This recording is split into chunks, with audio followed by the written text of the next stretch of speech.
Science is on the brink of changing your life. Right now, men and women around the world are making amazing breakthroughs. This is incredible. Our team of leading scientists have chosen the discoveries they think matter most. Whoa. An almost limitless supply of clean energy. It's these which are the basis of one of the most important of all conservation enterprises. From the car you'll drive to medical advances that could save your life. This miracle means that we can replace surgery. On a journey that spans the jungles of Africa. And I'm here to join the hunt, to find one of the biggest threats to human survival. To the quads of Oxford. This is arguably the most complicated thing in the universe. We will show you how science is a force for good. Prepare to see your future. This is the beginning of that brave new world.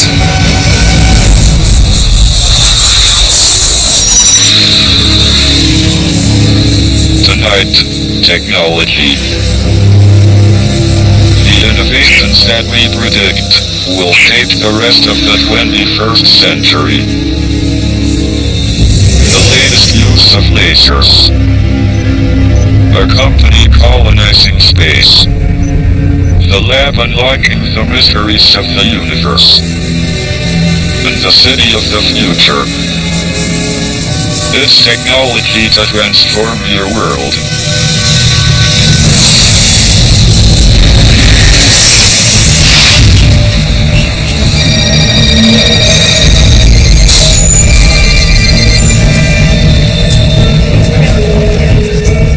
If you use a mobile phone, everywhere you go, every call you make, every text you send, and every website you look at is being recorded.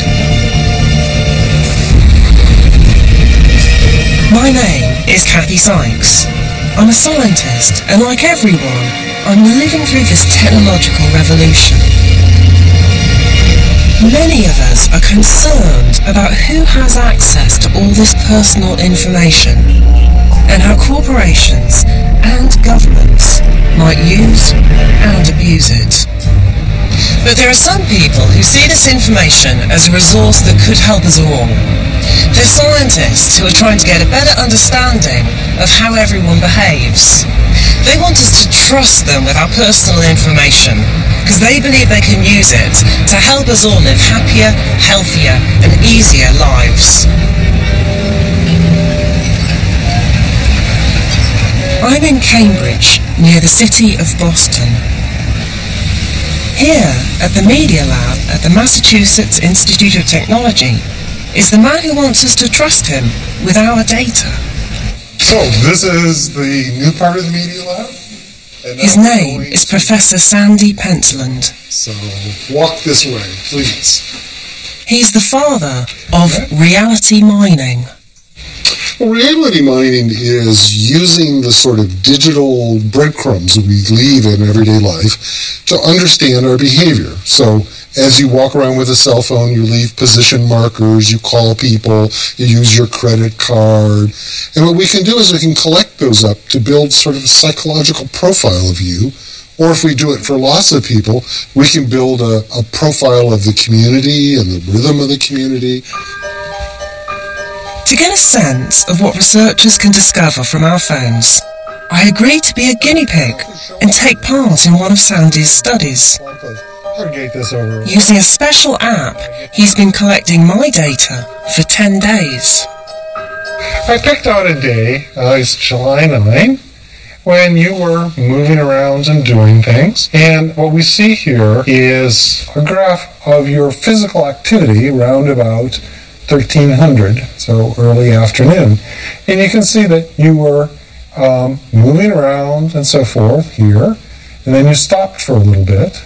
And then you did something really quite energetic. And at that time, this is what you were doing. So you were walking around, and then you went and you seem to have walked around this place here, which I don't know what it is, but we could find out if you'd like to. Well, could we? How close is it to my house? Well, it's quite a ways from your house, actually. The red line represents the route I travelled that day. Somehow you went to this... I think I know where that is. Oh, it's my mother's. Cool. Yes. Well, let's see what that all looks like there. That's her streets. There. That's her door, I take it, eh? There, you went in the door. And I went in the door. Okay. That is amazing. So I found out where you live, Yep. where you were walking around in the park, and a little bit about your habit of doing that while you were doing it. And if we looked at more of your data, we could get a sense of how sociable you're being, at what times of day, how much exercise you're getting, where you work, where your friends live. And where I'm spending all my time. By collecting and analysing data from mobile phone users, Sandy and his team are able to predict certain elements of an individual's behaviour with up to 95% accuracy. In San Francisco, reality mining has been used to try and discover who might be at risk of an early death. Pressure stuff. So here's people moving around in San Francisco, cell phones moving around, and the black dots are the most popular bars and restaurants and so forth. And it looks like it's a nicely mixed city, but in fact it's made up of subgroups or tribes that barely talk to each other. They spend a lot of time together, they go to the same places. The same places all together. And because they go to the same places, they pick up the same habits through social pressure. And as a consequence, once you've broken the city up into these groups, you find that there's lots of patterns that are shared within the groups. So for instance, there's one group there, the green guys, that has a higher risk of alcohol poisoning than the other guys. And you see one group has a high risk of diabetes, but the other ones don't. Remarkably, the research was able to break down the participants into very specific groups. Groups that could then be targeted directly. If you're doing a public health intervention, where would you put up free screening for diabetes? Well, you're not going to put it up in the blue areas or the red areas. You're going to go to where the people that have high risk for diabetes are. And if you're somebody who, for instance, is struggling with an alcohol problem, you can see all these places that I hang out, that's it's being reinforced. So you could try to join a group that... That's right. You say, does the opposite. I probably shouldn't go to the green dot places. I should go to the other places.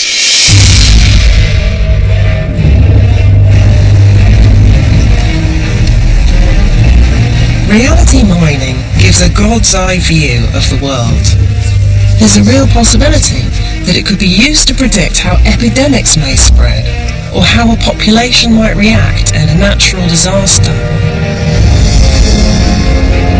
The big problem is how to convince people to hand over their personal details. Sandy believes it requires a radical rethink, that we need to treat the information like a commodity. So there's a lot of thinking. The question that I began to ask about 4 years ago was, is there a win-win-win solution for this? And the win-win-win solution is that you have to own the data that is about you. And so treating data, personal data, on the same sort of footing as you would treat land ownership or money ownership is really what we're talking about. And when you set up that presumption of ownership on the parts of the individual, then you get a different balance of power. Reality mining is technology getting personal. The next move is up to us. I think many of us feel anxious about our personal data and keeping it safe. And this technology can find out things about us that are incredibly sensitive. But our data is already being stored by banks, by companies and governments. And more of it is going to be stored.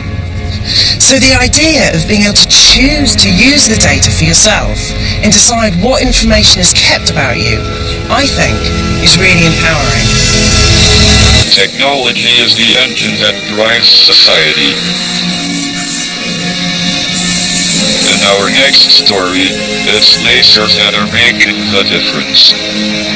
Making the impossible possible.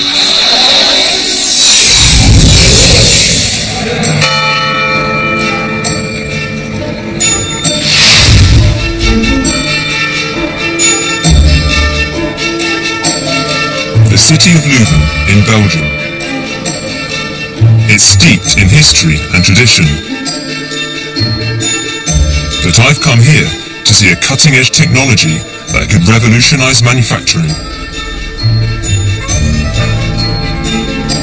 My name is Max Lamb. I'm a product designer, so I'm fascinated by materials, what you can do with them, and how you can use them to make extraordinary objects.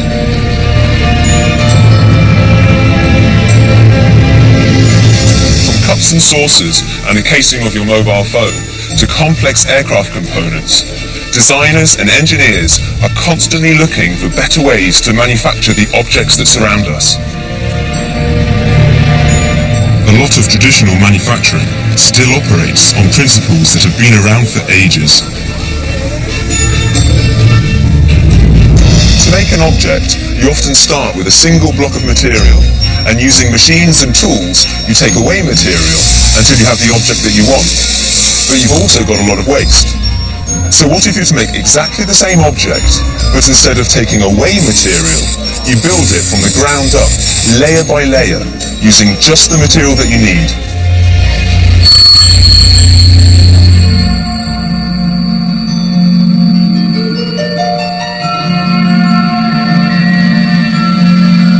That's what's happening on the outskirts of Leuven at Materialise.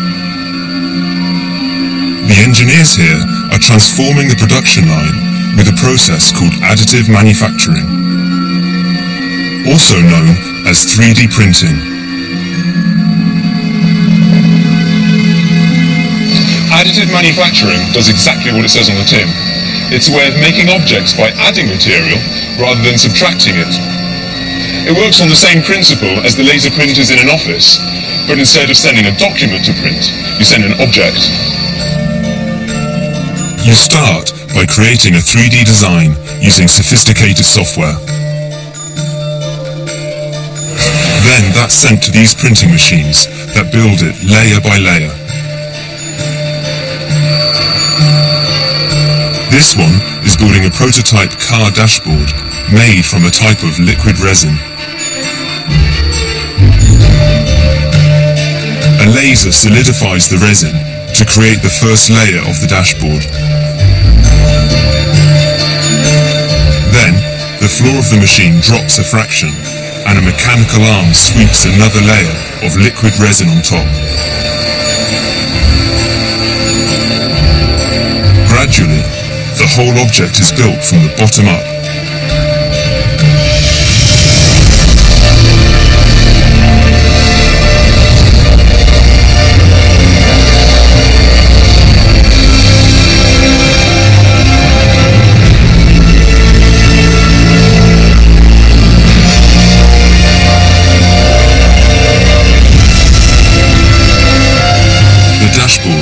Appears to grow before your eyes.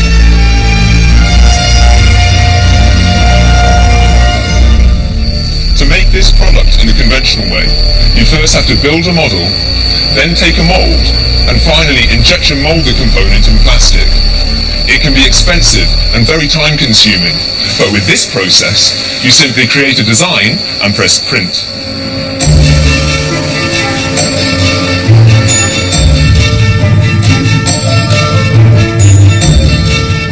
But additive manufacturing isn't just transforming the world of prototypes and one-offs. It's now creeping into some of the world's biggest industries, making parts for some of our most sophisticated machines. This is EADS Innovation Works outside Bristol. They're working on the next generation of aircraft. Okay, so this is the EADS Airbus A400M wing assembly plant.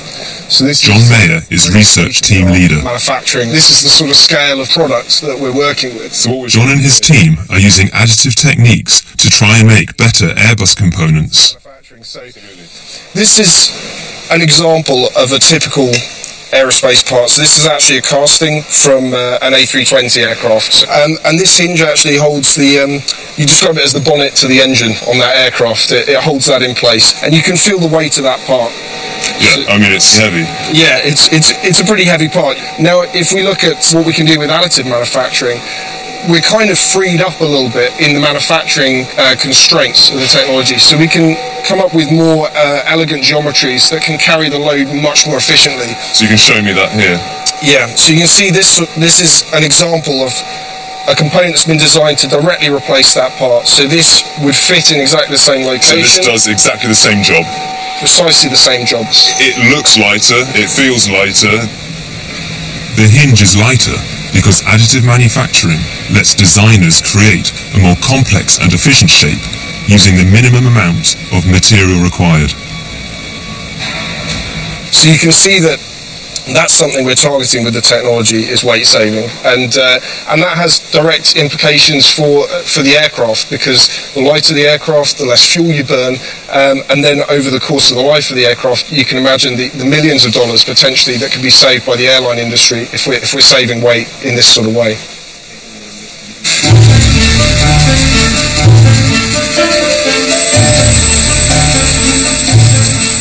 The technology is really being pushed to its limits by engineers at the University of Cranfield. This is one of the largest additive machines in the world. It's still in the early stages of development, but it could transform the way we manufacture things. It combines the traditional welding process with the principles of additive manufacturing to melt metal and build it up layer upon layer.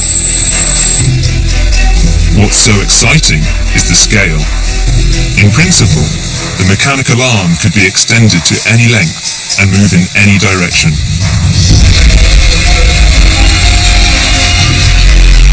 So in this case, size really does matter. When you see a machine like this, you realize the potential of this technology and begin to appreciate how this process could make really big stuff. Stuff as big as airplane wings.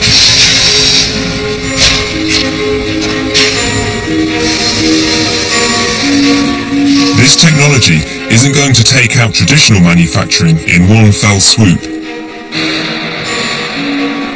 But more and more, it will sit alongside it, and in the not-too-distant future, there could be additive machines on many of our factory floors.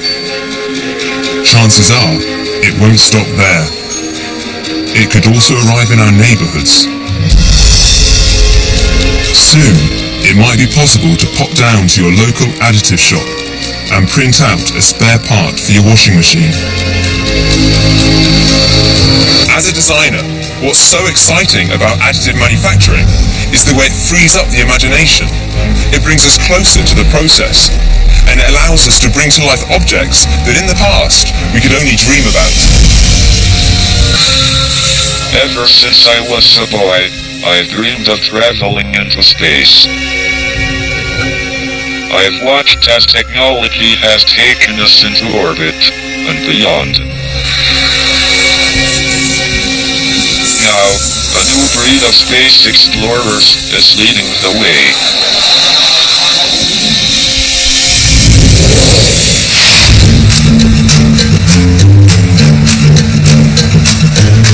This is Los Angeles, the city of dreams. Here, in a former aircraft hangar, an extraordinary project has taken shape. The task, to do what only nation states have ever achieved. Send rockets and people into space. This is SpaceX. My name is Kirsten Grantham, and I am the Director of Corporate Communications at SpaceX. Kirsten has a remarkable range of products for sale. This is the Falcon 9 rocket with a fairing configuration.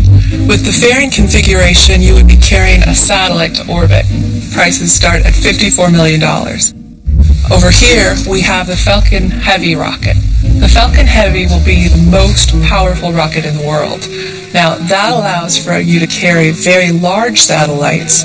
It also allows for deep space missions that were previously impossible.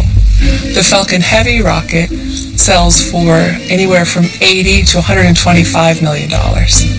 At SpaceX, we're bringing about new affordability. Now, not everybody's going to have $54 million, but if someone can show that they can afford a launch, we will sell to them. Now, there are restrictions, of course.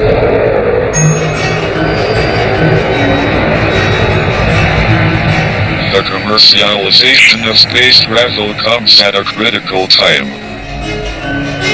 Having fired the imagination of a generation, a ship like no other, its place in history secured, the space shuttle pulls into port for the last time. When the space shuttle was decommissioned, an era came to an end. As we transition away from the Constellation program, we're seeking to enable completely new ways of doing business in space exploration. One man who has taken on the challenge of private space exploration is Elon Musk, the founder and brains behind SpaceX.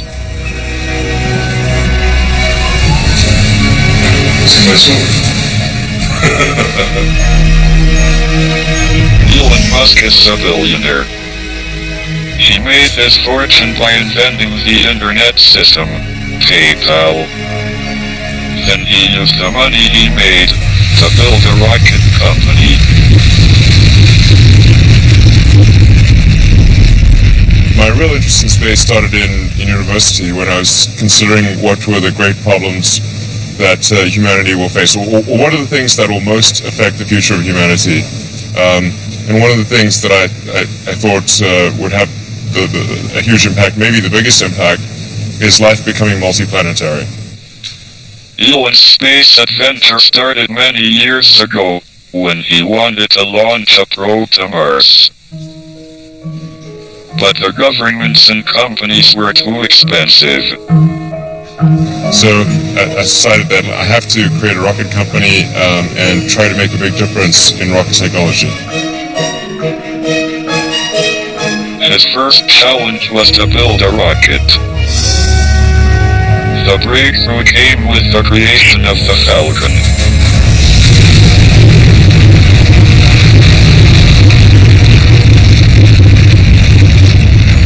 Elon designed it himself. By refining the technology, the company was able to improve efficiency and reduce costs.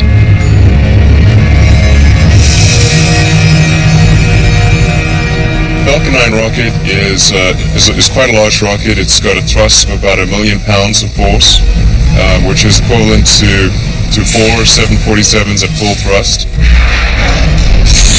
And it's capable of throwing payloads as far as Mars or even Jupiter.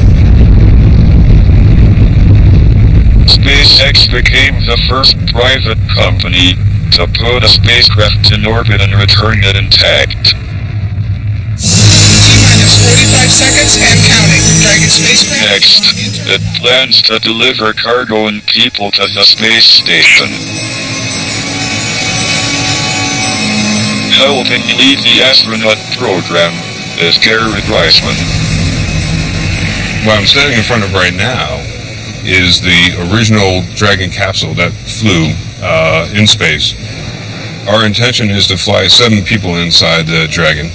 And compared to the amount of crew habitability volume in the space shuttle, things will be a little bit tight if you look at the size of the Dragon. Think about 7 people inside. But the idea is that we'll get those 7 people up to space station and then home in a matter of days. We're not talking about weeks living inside Dragon. Already, SpaceX has received $1 billion contract from NASA. its ambitions don't end there. The ultimate goal for SpaceX is to enable life to become multiplanetary by transporting maybe tens of thousands, hundreds of thousands, maybe millions of people and millions of tons of cargo to Mars, making life multiplanetary for the first time. I often say I hope mankind will move beyond Earth and colonize other planets. This is a step in that direction.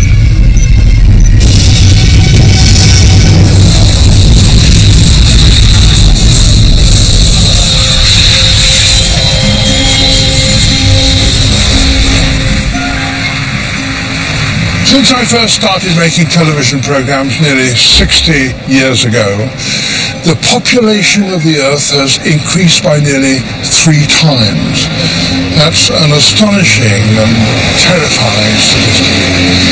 All those people need places to live and food to eat. And over half of them choose to live in cities. Science can't solve all the problems that these increased numbers mean, but it can help find ways of making those extra numbers make less demands on the Earth's resources. Now a new metropolis is emerging with a blueprint for the future.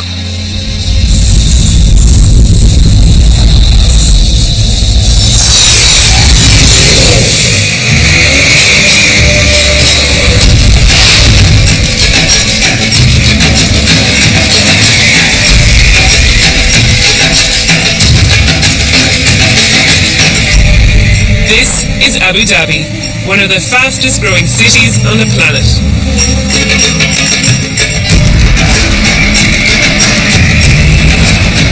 It's also one of the hottest places on Earth. It's a city that has harnessed the power of technology to defy the laws of nature.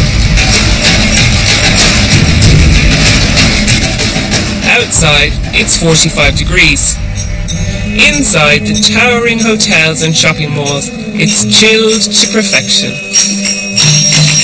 And even though we're in a desert, everywhere you look there are lush green lawns and spectacular fountains. My name is Tara Shine. I'm an environmental scientist. There may not be much fresh water here in Abu Dhabi, but one thing that is not in short supply is fossil fuel. To power the air conditioning, to sprinkle the golf courses and to desalinate the drinking water, Abu Dhabi relies on its rich oil deposits. For some people, Abu Dhabi is their idea of a city of the future.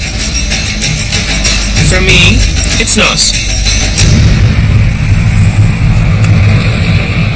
I believe the real cities of the future need to use technology in a radically different way.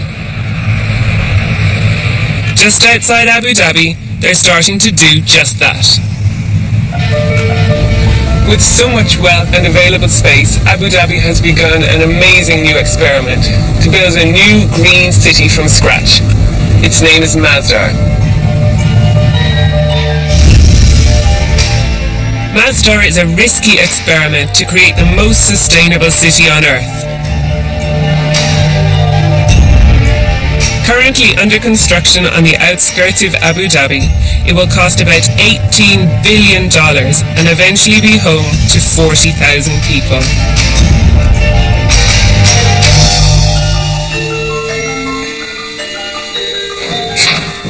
When you get to Masdar, the first thing you do is park your car here on the outskirts of the city. Then you get into one of these, a driverless electric car. It's all a bit James Bond.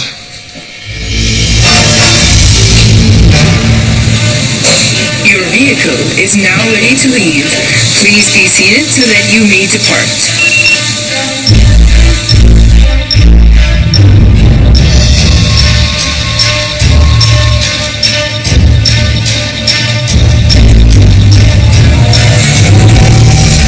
The cars are amongst the most advanced electric vehicles in the world.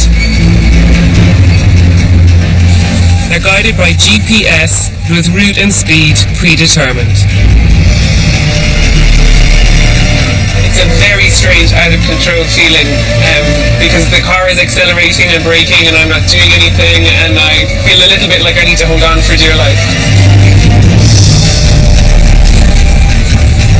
The city planners have ditched the traffic-clogged highways of Abu Dhabi to create a radical alternative, the ultimate in clean energy public transport. These driverless cars operate in a specially built basement underneath the city of Masdar. The advantage of that is that it leaves the ground level free for pedestrians to enjoy with no traffic. It's the kind of thing you can only do when you're building a city from scratch, right from the ground level up.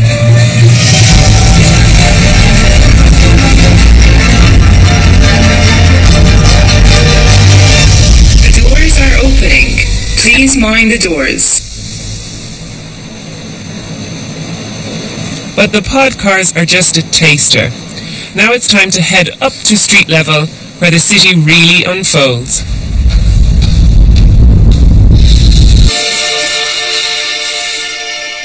I'm in Abu Dhabi to visit Masdar, an experimental city rising out of the desert. The idea is to create a sustainable metropolis for 40,000 people. At street level, things could not be more different from the city I just left.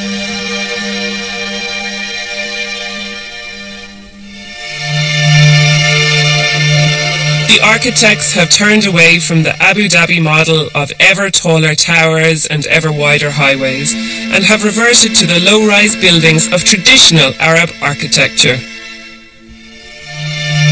Although it's the middle of the day and we're in the desert, it's surprisingly comfortable in here. The streets are narrow and shady and there's a nice breeze. It's an altogether nicer place to be than in the streets of Abu Dhabi. Masdar is not just about the latest technology. It's also about the best technology for the job.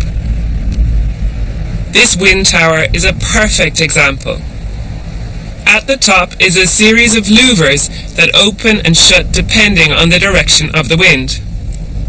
It catches the cool air blowing in from the desert, and what you get is nature's own air conditioning. Wind towers like this used to be part of every Arab town. They brought cool winds down into the centre of marketplaces and courtyards. But now people prefer to shop in air-conditioned shopping malls, and these don't get built anymore. Which is a real shame because they work and they're zero carbon.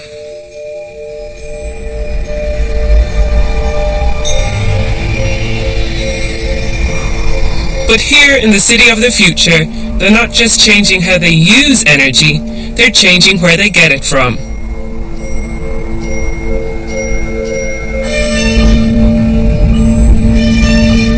Masdar is already home to the largest solar power plant in the Middle East.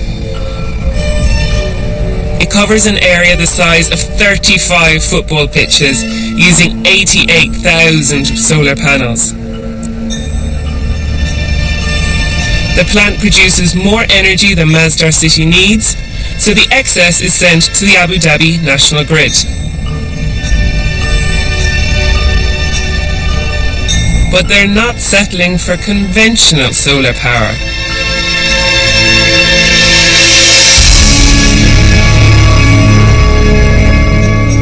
This is the Beam Dam project, the only one of its kind in the world. It's a new way of harvesting the sun's energy. The man in charge of this solar revolution is Simon Broniger. So Simon, can you explain to me what this is? It is a tower plant, you can say. What does that mean? We're concentrating sunlight and we're concentrating it towards the tower. So you have the heliostats here. These things are mirror arrays. They turn and they focus and reflect the sunlight onto the top of the tower. So we beam up from that mirror up to these secondary mirrors. And then we beam the light down again. So the light is reflected up and then down again. And the receiver is positioned on the bottom. By beaming the sunlight up to the mirrors on top and back down to the heat receiver on the ground, it concentrates the sun's rays like a magnifying glass. The superheated water in the receiver then drives a powerful steam turbine. And the advantage of this technology would be increased efficiency in terms of solar power. When you're comparing it with other solar power plants, then yes, this has a higher efficiency because here we reach higher temperatures. So this is purely experimental, it's the only one of its kind? Yes, it is at the moment purely experimental, and we need to see whether this really works out in a large-scale installation.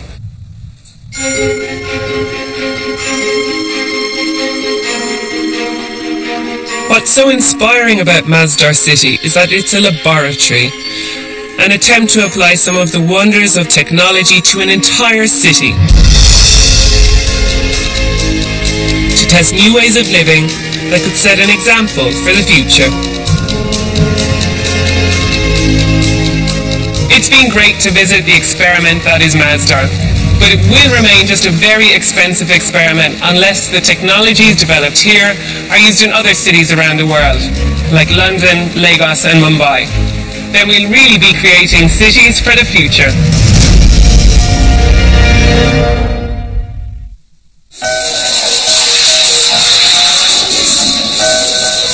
For me, I think the greatest achievement of science is to allow humanity to realize that our world is comprehensible, that through science, through rational thinking, we can understand how the universe works. If you don't understand how the world works, then everything is a mystery to you. And if everything is magical and mysterious, then you really don't work on logic anymore. Then everything is all about belief.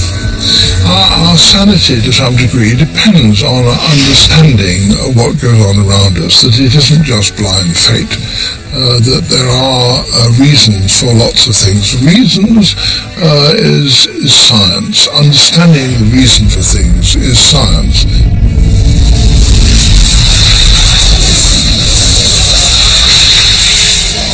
For me, the technology that is most important helps us answer the big questions.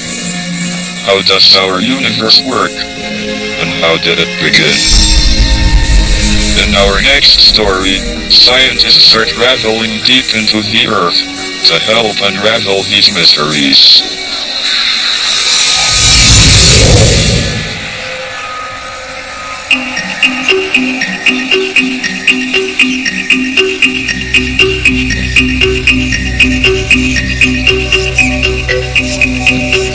Every second, 1 trillion tiny particles pass through our bodies without leaving a trace. These minute fragments flow around and through us, close to the speed of light. They're called neutrinos, and they're believed to be fundamental to the way our universe works. I first studied physics because I was fascinated by the particles that make up our world, how they work, and where they come from.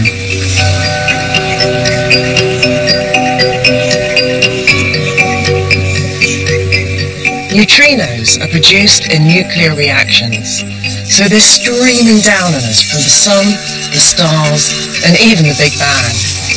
They're coming up from the Earth from radioactivity in rocks. Every few seconds, the sun is emitting more neutrinos than there are grains of sand on the planet. Neutrinos can help us understand how the sun works and the evolution of stars, galaxies, and the universe itself.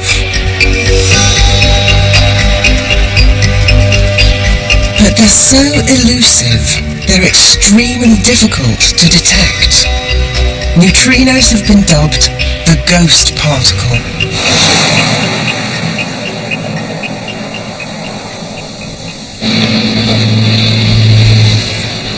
But in the mining town of Sudbury in eastern Canada, a surprising experiment is trying to capture those particles. Before I get to see the experiment, I have to take a short trip in a lift. It's just 2 kilometers down. Deep beneath the surface of the Earth, beneath a working nickel mine, is the SNO Lab, short for Sudbury Neutrino Observatory. It's one of the deepest labs in the world.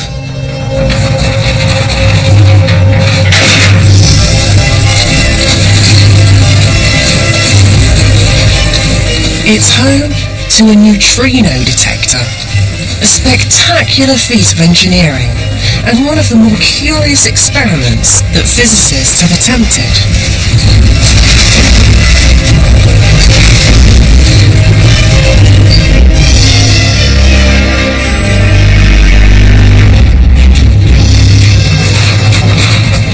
Down here, the detector is sheltered from other particles produced by the sun and the stars. The observatory is this far underground for a reason. Cosmic rays interfere with the detection equipment, so they mess up the results. This is as deep into the planet as the scientists could get. The huge complex consists of corridors and caverns carved out of solid rock. It's home for some of the world's top scientists working to uncover the secrets of neutrinos. But the centerpiece of the lab is the detector itself, an enormous acrylic sphere suspended in a huge underground cavern. The neutrino detector is in a chamber directly beneath me. When it's operating, it's filled with heavy water, but right now it's undergoing maintenance work, so it's being totally drained, and that means that we can have a rare peek inside.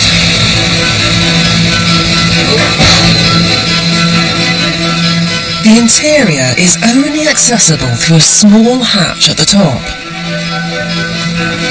To get inside, I have to be lowered down by a winch.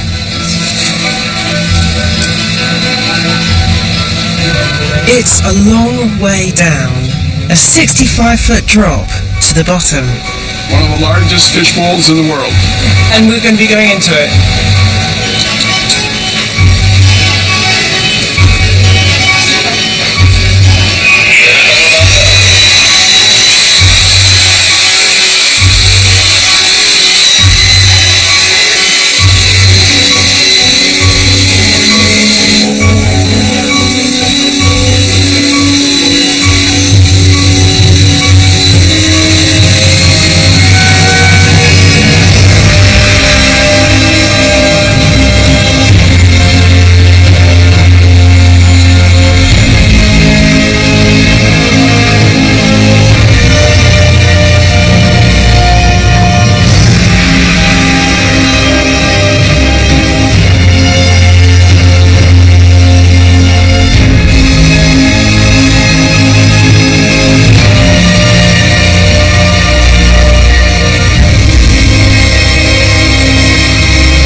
Feels amazing. It's like being suspended in a giant, glassy mirror ball. There are no edges to the walls, and the floor is curved. It feels magical. No one has ever filmed inside the neutrino detector before. So for the first time, we can show you it from the inside. This detector is made of this giant acrylic globe that I'm standing on. Usually, there's 1,000 tons of water in here. And behind, underneath, all around this globe, are thousands of light sensors, all trying to detect neutrinos as they interact with water.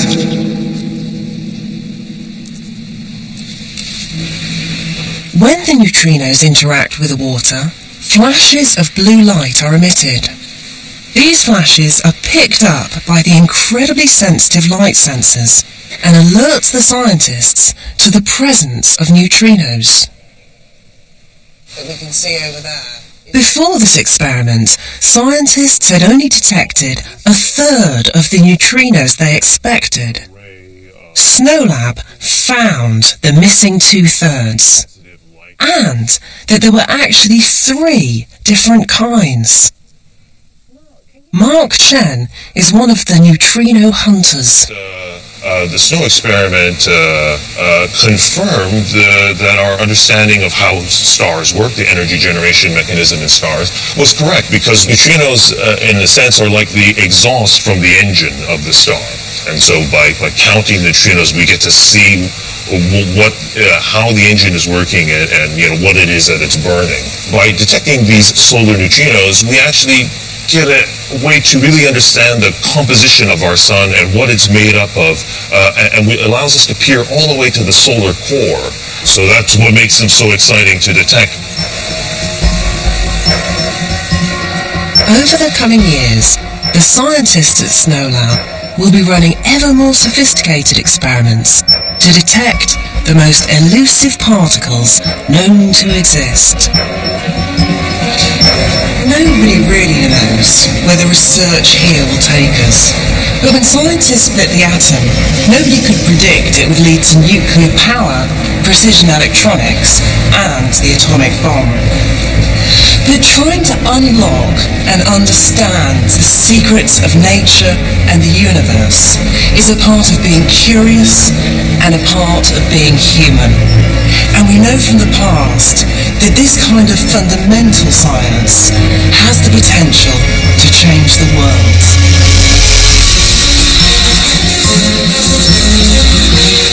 Technology touches all of our lives and changes them in ways that are hard to predict. From objects built by lasers to telephones that save our lives, cities fueled by the sun, and space rockets for hire. What we have shown you today may seem extraordinary. By tomorrow, that may be our new reality. Next time, the environment. We join the hunt for the ultimate energy source. This is your star chamber. Explore the future of test tube meat. Wow, that is incredible. And the quest to protect our most endangered species. A vet is now taking a blood sample. It's science fighting to save the planet. Go to channel4.com/bravenewworld to explore the featured scientific research and videos showing the presenters' views on where science should go in the future. Thrilling brand new drama about love, loyalty and betrayal falls in the thick of it at 10 tonight with Top Boy. Next though.